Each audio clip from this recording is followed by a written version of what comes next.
All right, Niners fans, let's dive into this draft discussion because it is already shaping up to be one of the most debated topics heading into April. You got the 27th overall pick in the draft, and the question is simple but loaded. What position do you take?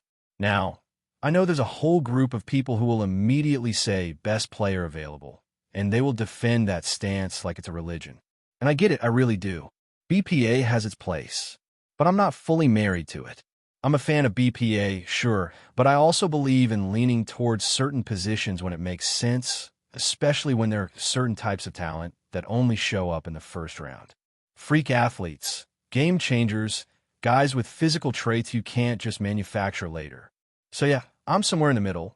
BPA plus a little positional strategy, a bit of analytics, whatever you want to call it. Now, the reason this becomes such a heated topic is because the 27th pick is a spot where you can go in a few different directions.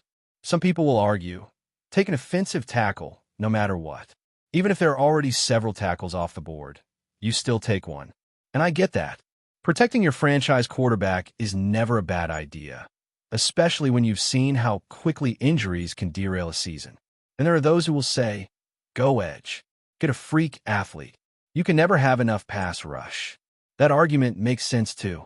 The defense needs playmakers, and elite edge rushers are the kind of players that can change the entire identity of a team.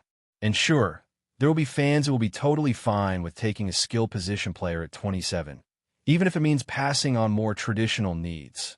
And that's why I put Ricky Pierce on the screen, because you're going to see a split in the fan base. Some people will be okay with it. Some people will hate it.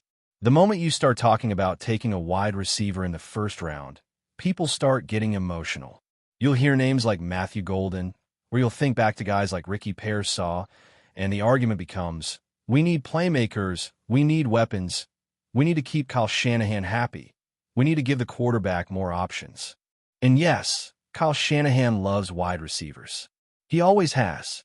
He wants more speed, more route runners, more versatility in the passing game. So it is an interesting question, and I want to know what you think. If you had to decide right now, what position would you take at pick 27? Of course, as a fan, your voice matters because the fan base is bigger than just one person in the organization.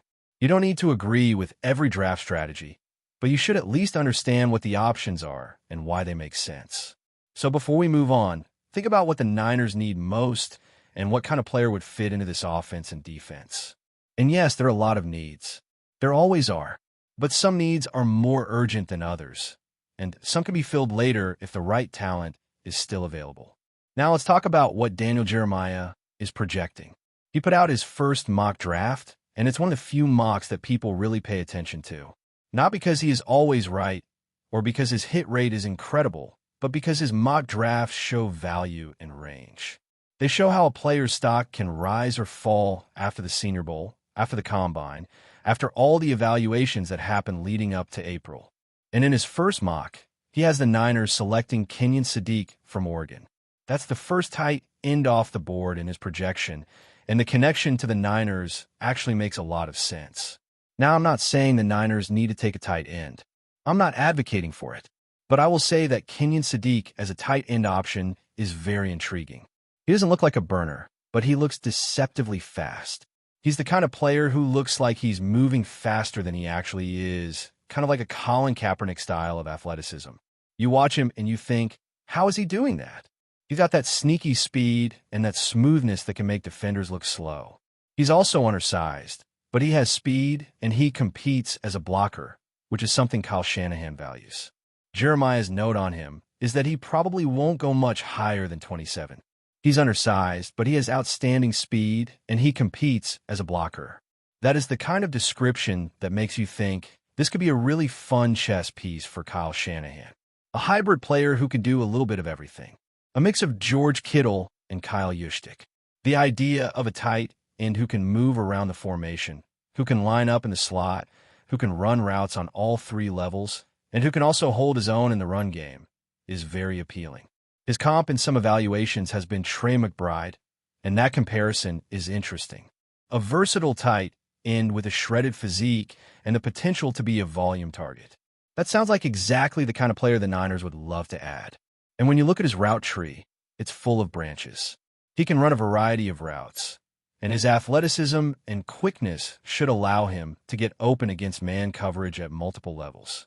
He is also talented after the catch, which is huge in Shanahan's system because the offense is always looking for players who can create extra yards and make the quarterback's job easier.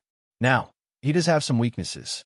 He could drop balls on lower difficulty plays, and he's only adequate as a blocker.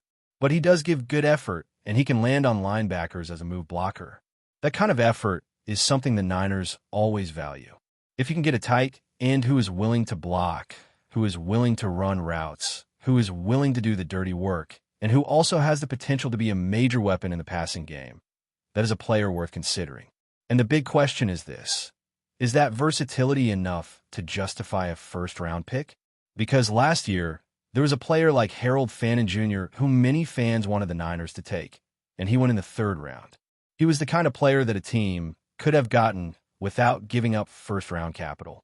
So you have to wonder, is it worth spending a first-round pick on a player who is versatile but not necessarily a top-tier star? That's the dilemma. You can argue both sides.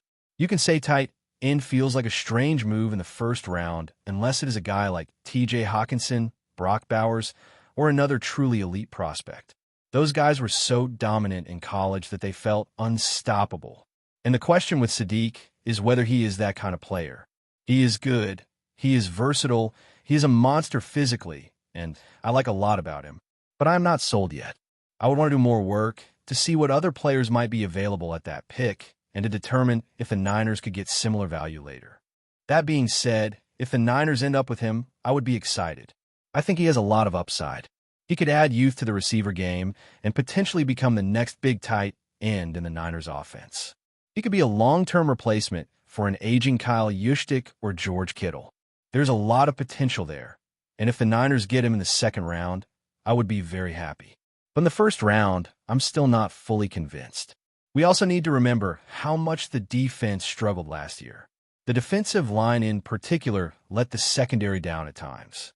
When the pass rush is not getting home, the secondary looks worse than it is because they're constantly being tested. Add in the loss of Fred Warner, who covers so many gaps and makes the defense function at a high level, and the whole unit can collapse. The team still played while considering the injuries, but it felt like the floodgates were open at times. That is the kind of thing that makes you think maybe we need to prioritize defense in the first round. Now, I want to shift to something that came out recently about Dre Greenlaw. If you have not seen this yet, it was reported a few hours ago, and it has been circulating across 49ers media.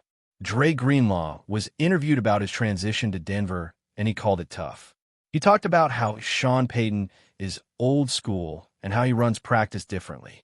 He mentioned long practice days, 6 days on and 1 day off, and how they practice for 3 hours on Wednesday and 3 hours on Friday. He contrasted that with Kyle Shanahan, who is the complete opposite. And I bring this up because if you have people out there who are blaming electromagnetic fields or other strange theories for the Niners' injury problems, we should at least consider that practice methodology might be a factor. The way coaches run practice can absolutely impact player health. There's an old school mentality that says, you get pads on, you hit hard, you practice tough, and that builds resilience. Then there is the newer school approach that focuses on reducing injury risk and protecting players. Both have pros and cons, and both have cost-benefit analyses. What worries me is that if this is part of the injury problem, then changing trainers might not fix it. If the issue is the way practice is run, the physical toll of the system, then it might be deeper than just who is handling recovery and rehab. Now, John Lynch has said that everything is on the table, that they are looking at everything and considering all options. That is good to hear. At least it means the team is aware and willing to evaluate every possible factor. So, as we move forward, keep thinking about the draft, keep thinking about the positional needs, and keep watching how the team approaches practice and player health. There's a lot to unpack, and the next few months are going to be full of decisions that could define the direction of the franchise.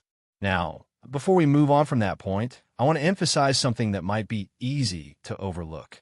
The Niners' injury situation has been a constant storyline for a while now, and the way the team trains, practices, and manages player load is a major part of the conversation. When you hear a former player like Dre Greenlaw talk about how different it is in Denver, it forces you to question the culture and methodology. Payton's old-school approach is all about grinding, building toughness, and pushing the players to their limits. Shanahan's approach is the opposite, focusing on efficiency, recovery, and limiting unnecessary wear and tear. Neither side is completely right or wrong, but the results matter. If you're losing your best players at a rate that is not sustainable, then the strategy needs to be examined.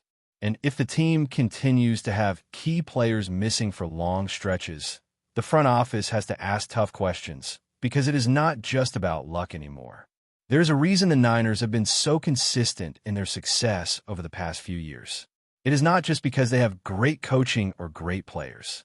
It is because they have built a culture of accountability and smart management. But if the culture is allowing injuries to pile up, that culture is no longer sustainable. It is one thing to be tough, it is another thing to be reckless. The difference between those two is the health of the players. And you have to admit that the Niners have had more injuries than you would expect from a team that is built like theirs. The team has had to deal with losses to key contributors in big moments, and that changes the way you look at the draft and free agency. If the team is going to build around the quarterback and protect him, then the offensive line needs to be a priority. But if the defense is going to be the identity, then you need to load up on pass rush and defensive line talent. And the tight end question becomes more complicated when you realize that the Niners might need to prioritize the defense just to keep the team competitive. Because if you're constantly dealing with injuries, you need depth. And depth costs money and draft capital. The Niners have to be smart about how they allocate their resources. And that brings us back to the draft. Because the draft is not just about getting a star. It is about building a roster that can withstand the grind of the NFL. The first-round pick is valuable because it can give you a player who can contribute right away, but it can also be used on a player who is going to be a long-term piece. The Niners have to decide what kind of player they want at pick 27. Do they want a player who can help immediately, or do they want a player who can develop into something special over time? That decision will tell you a lot about how the team is thinking. Now, the discussion around Kenyon Sadiq also brings up the bigger question of how the Niners view the tight end position. Because in Kyle Shanahan's offense, the tight end is not just a position. It is a weapon. It is a way to create mismatches and open up the field. A tight end who can run routes like a wide receiver and block like a lineman is a rare commodity. And if you can find a player like that in the first round, it could change the way the offense functions. But the key is whether that player is truly special or just good. But before we dive in, don't forget to subscribe to 49ers Zone and hit the like button on this video.